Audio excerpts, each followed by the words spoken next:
Analisis dengan tajuk NU rusak, bukan dirusak, membawa kita pada diskursus mendalam mengenai dinamika internal organisasi melalui lensa hukum semesta, universal laws, atau dalam terminologi Islam sering disebut sebagai sunnatullah.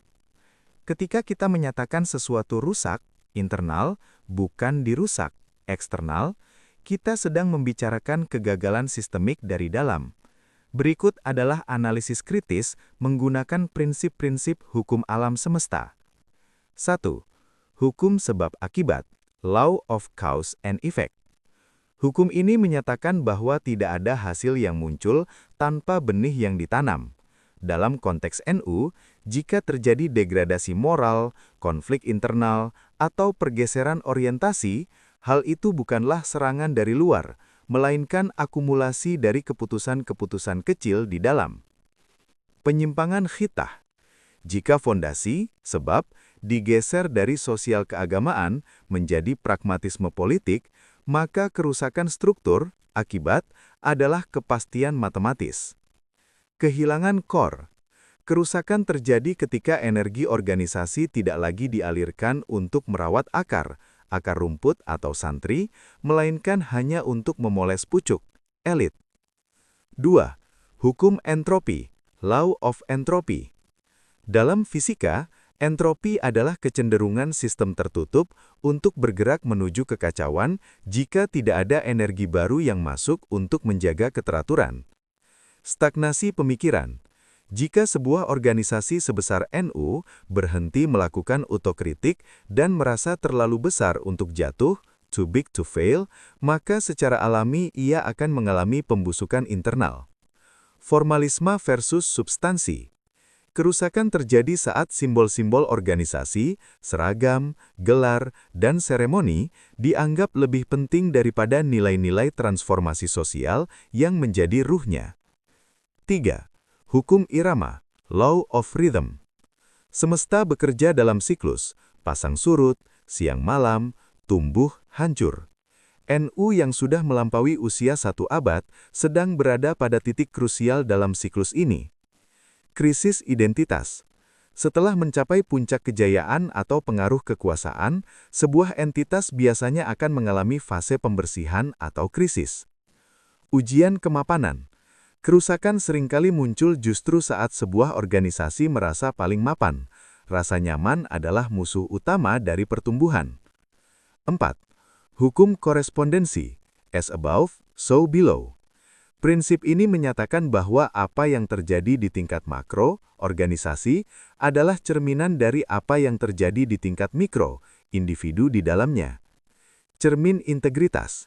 Jika secara kolektif NU terlihat goyah, itu mencerminkan adanya krisis integritas atau visi pada level personal para penggeraknya. Vibrasi internal. Ketika niat kolektif bergeser dari lillahi ta'ala, demi Tuhan, menjadi lisiyasah, demi politik praktis secara sempit, maka vibrasi organisasi akan berubah dari stabil menjadi rapuh. Kesimpulan, kerusakan sebagai peluang transmutasi. Dalam hukum semesta, kerusakan seringkali merupakan tahap awal dari transmutasi pola. Sesuatu harus rusak agar bisa disusun kembali dalam bentuk yang lebih relevan dengan zaman. Mengatakan NU rusak bukanlah sebuah pesimisme, melainkan sebuah diagnosis jujur. Jika kerusakannya bersifat internal, maka obatnya pun harus internal, muhasabah atau audit spiritual, bukan dengan menyalahkan musuh dari luar atau membuat narasi dizolimi. Kekuatan luar hanya bisa menghancurkan apa yang sudah rapuh di dalam. Mari kita bedah secara mendalam. Dalam Hitah 1926, terdapat poin-poin fundamental yang menjadi energi murni NU. Namun, ketika hukum entropi atau kecenderungan sistem menuju kekacauan bekerja tanpa adanya pemurnian kembali, beberapa poin krusial inilah yang paling pertama mengalami pembusukan internal. 1. Pergeseran dari politik kerakyatan ke politik kekuasaan.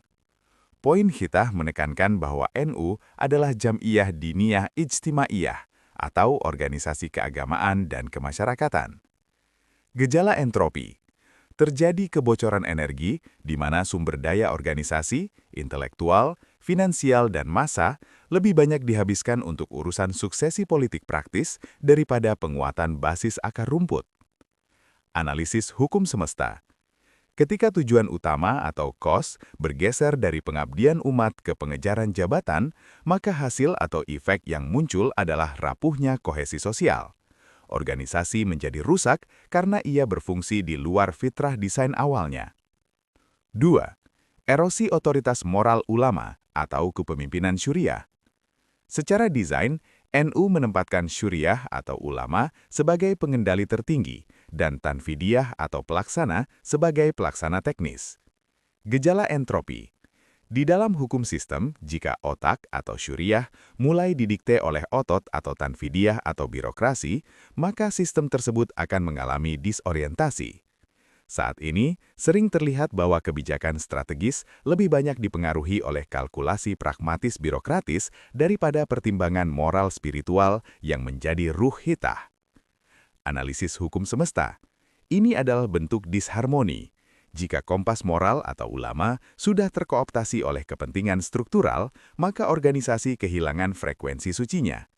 Inilah yang disebut rusak dari dalam, karena navigasinya tidak lagi berfungsi.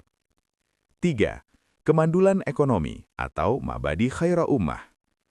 Khitah 1926 mencita-citakan kemandirian ekonomi melalui prinsip Mabadi Khaira Ummah. Gejala entropi. Alih-alih menciptakan kemandirian ekonomi jamaah, organisasi cenderung terjebak dalam pola proposal atau ketergantungan pada hibah penguasa. Energi kreatif untuk membangun kedaulatan ekonomi warga menjadi layu atau entropi energi. Analisis hukum semesta. Hukum kelimpahan atau Law of Abundance menyatakan bahwa kemandirian hanya datang dari karya dan nilai tambah. Jika organisasi lebih memilih jalur transaksional dengan kekuasaan, ia secara alami kehilangan daya hidupnya sebagai penggerak ekonomi rakyat. 4. Formalisme versus spiritualitas atau kehilangan sir. Khitah bukan sekedar dokumen hukum, tapi kesepakatan spiritual para pendiri atau wali. Gejala entropi. NU menjadi sangat besar secara kuantitas atau statistik, namun seringkali kehilangan kedalaman kualitas atau spirit. Pertemuan-pertemuan organisasi seringkali hanya menjadi ajang formalitas atau konsolidasi kekuatan, bukan lagi ruang muhasabah atau penggalian ilmu. Analisis hukum semesta. Sesuatu yang kehilangan ruh atau vibrasi aslinya akan menjadi benda mati yang mudah hancur. Kebesaran jumlah tanpa kekuatan spiritual adalah bentuk kerentanan struktural yang akut. Kesimpulan analisis. Audit energi. Jika kita menggunakan kacamata hukum semesta, NU rusak berarti organisasi ini sedang mengalami kelelahan sistemik. Khitah 1926 adalah blueprint yang dirancang untuk menjaga energi NU tetap abadi. Namun, pengabaian terhadap poin-poin di atas menyebabkan energi tersebut bocor dan berubah menjadi sampah sistem, atau konflik, faksionalisme, dan pragmatisme. Langkah transmutasi. Untuk memperbaiki kerusakan ini, NU tidak butuh serangan balik ke musuh eksternal. NU butuh riset energi. Purifikasi niat. Mengembalikan orientasi elit ke arah pelayan umat. Repositioning ulama, mengembalikan fungsi syuriah sebagai pemegang kendali tunggal atas arah organisasi. Kemandirian radikal, memutus rantai ketergantungan pada patronase politik yang merusak integritas. Bagaimana menurut Anda? Apakah saat ini masih ada ruang bagi suara-suara dari pinggiran atau grassroots untuk memicu proses pemurnian ini? Ataukah sistemnya sudah terlalu kaku atau entropi permanen? Untuk menentukan apakah kerusakan ini bersifat permanen atau masih bisa diperbaiki, kita perlu melihat dinamika antara struktur, yaitu elit atau organisasi, dan kultur, yaitu akar rumput atau jamaah, melalui kacamata hukum polarisasi dan hukum getaran atau vibrasi. Berikut adalah kelanjutan analisis mengenai peluang pemurnian NU dari jalur pinggiran. 1. Hukum polarisasi. Titik balik dari kekacauan. Hukum ini menyatakan bahwa segala sesuatu memiliki dua kutub. Semakin jauh sebuah sistem bergerak ke kutub pragmatisme politik, semakin besar tekanan alami yang muncul di kutub lawannya, yaitu idealisme spiritual. Munculnya antitesis. Kerusakan yang terjadi di level elit sebenarnya sedang memaksa lahirnya kesadaran baru di tingkat akar rumput. Rasa muak atau disgust terhadap perilaku elit adalah bahan bakar bagi gerakan pemurnian. Seleksi alam. Sejarah menunjukkan bahwa organisasi yang rusak akan mengalami pembelahan. Mereka yang masih memegang teguh sir atau rahasia spiritual para pendiri akan secara alami memisahkan diri secara frekuensi, meskipun secara administratif masih berada di dalam. 2. Kekuatan sel primordial atau pesantren pinggiran. Dalam biologi, jika tubuh besar mengalami infeksi, sel-sel imun akan bekerja. Di NU, sel imun ini adalah pesantren-pesantren kecil yang jauh dari hiruk-pikuk kekuasaan Jakarta. Otonomi spiritual, pesantren di pelosok seringkali tidak bergantung pada dana hibah atau jabatan politik. Mereka tetap menjalankan kurikulum klasik, merawat santri, dan menjaga integritas moral. Vibrasi murni. Selama masih ada kiai pelosok yang mengajar kitab kuning dengan ikhlas tanpa ambisi panggung, maka akar NU sebenarnya tidak rusak. Yang rusak hanyalah batang dan dahan yang terlalu tinggi terkena angin politik. 3. Kendala. Entropi yang menular atau korupsi mental. Namun kita harus jujur pada realitas hukum semesta. Entropi cenderung menyebar. Ada risiko besar bahwa kerusakan di atas mulai merembes ke bawah. Mentalitas proposal. Jika kiai-kiai di daerah mulai meniru pola elit, mengejar bantuan pemerintah daripada kemandirian, maka kerusakan menjadi sistemik. Ketergantungan struktur. Banyak penggerak di bawah merasa tidak berdaya karena sistem administrasi NU dibuat semakin sentralistik sehingga inisiatif lokal sering terhambat oleh birokrasi yang politis. Skenario transformasi. Bagaimana riset terjadi? Menurut hukum semesta, pembersihan sistem yang sudah terlalu berdebu biasanya tidak terjadi melalui diskusi santun, melainkan melalui goncangan atau shaking. Tahap. Proses hukum alam. Manifestasi di NU. Krisis. Akumulasi energi negatif. Konflik internal yang semakin terbuka dan hilangnya kepercayaan publik. Pembersihan. Hukum pengosongan atau law of vacuum. Kekuasaan politik yang dikejar tiba-tiba hilang atau menjadi beban, memaksa orang kembali ke fungsi asli. Rebirth, hukum pertumbuhan baru, munculnya generasi muda NU yang melek teknologi namun memiliki integritas moral tinggi, yang mulai mengabaikan struktur yang korup untuk membangun jejaring baru atau civil society. Kesimpulan, masih bisakah diselamatkan? Secara hukum semesta, tidak ada yang permanen kecuali perubahan. NU sebagai wadah mungkin bisa rapuh, tapi NU sebagai nilai, yaitu faham aswaja dan semangat khitoh, tidak bisa mati. Peluang pemurnian itu sangat ada, namun kemungkinannya bukan datang dari perubahan kebijakan dari atas, melainkan dari pemberontakan kesadaran dari bawah. Ini adalah proses desentralisasi spiritual, di mana jamaah tidak lagi menunggu instruksi dari struktur yang rusak, melainkan bergerak sendiri berdasarkan ruh khitoh yang asli. Ketika struktur menjadi penjara bagi nilai, maka alam akan menghancurkan struktur tersebut untuk membebaskan nilainya.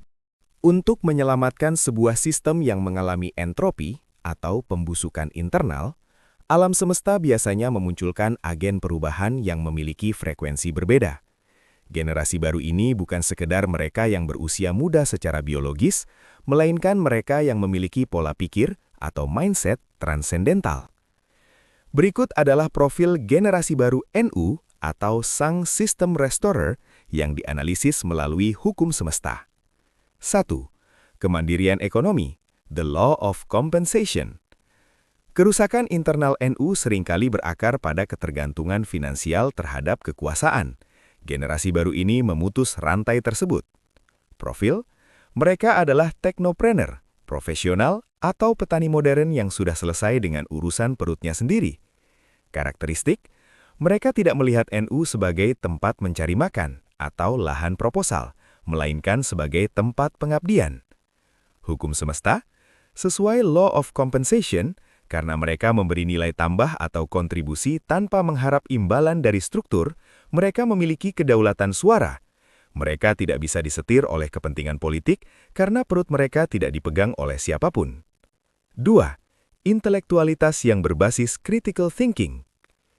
Jika generasi sebelumnya cenderung terjebak pada sam'an wa ta'atan atau dengar dan taat secara buta pada struktur, generasi baru ini menerapkan kepatuhan berbasis ilmu. Profil, santri yang menguasai literatur klasik atau kitab kuning, namun juga fasih dengan sains modern, filsafat, dan data. Karakteristik, mereka berani melakukan autokritik. Mereka bisa membedakan mana dawuh kiai yang bersifat spiritual abadi dan mana instruksi organisasi yang bersifat politis dan fana. Hukum semesta, ini adalah penerapan hukum polaritas. Mereka menyeimbangkan antara tradisi atau masa lalu dan inovasi atau masa depan, sehingga tidak menjadi ekstremis maupun liberal yang tercerabut akarnya. 3. Konektivitas horizontal, the law of divine love atau connection. Struktur NU yang sekarang bersifat vertikal birokratis atau top-down, generasi baru ini lebih suka bekerja secara horizontal networking. Profil, komunitas-komunitas akar rumput, literasi dan jaringan filantropi digital yang bergerak tanpa instruksi resmi PBNU.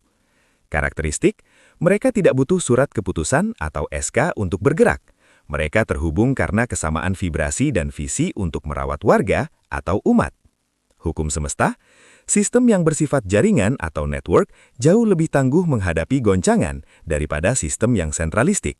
Jika pusatnya rusak, jaringan-jaringan kecil ini tetap hidup dan terus memancarkan cahaya. 4. Digital spirituality atau radiasi nilai. Mereka memahami bahwa di era ini, pengaruh tidak lagi ditentukan oleh kursi di kantor organisasi, melainkan oleh frekuensi yang dipancarkan ke publik. Profil, konten kreator, penulis dan pemikir yang menyebarkan nilai-nilai aswaja dengan bahasa yang relevan bagi Gen Z dan Alpha. Karakteristik, mereka melakukan nasionalisasi nilai-nilai pesantren ke ruang publik digital tanpa harus membawa bendera organisasi secara narsis. Hukum semesta, ini adalah hukum radiasi. Mereka fokus memancarkan energi positif atau moderat, damai, dan inklusif, sehingga secara alami lingkungan di sekitar mereka akan terpengaruh terlepas dari apapun kondisi strukturnya. Tantangan terbesar, the old guard resistance. Dalam hukum semesta, setiap ada energi baru yang ingin masuk atau evolusi, akan selalu ada hambatan dari energi lama yang ingin bertahan atau status quo.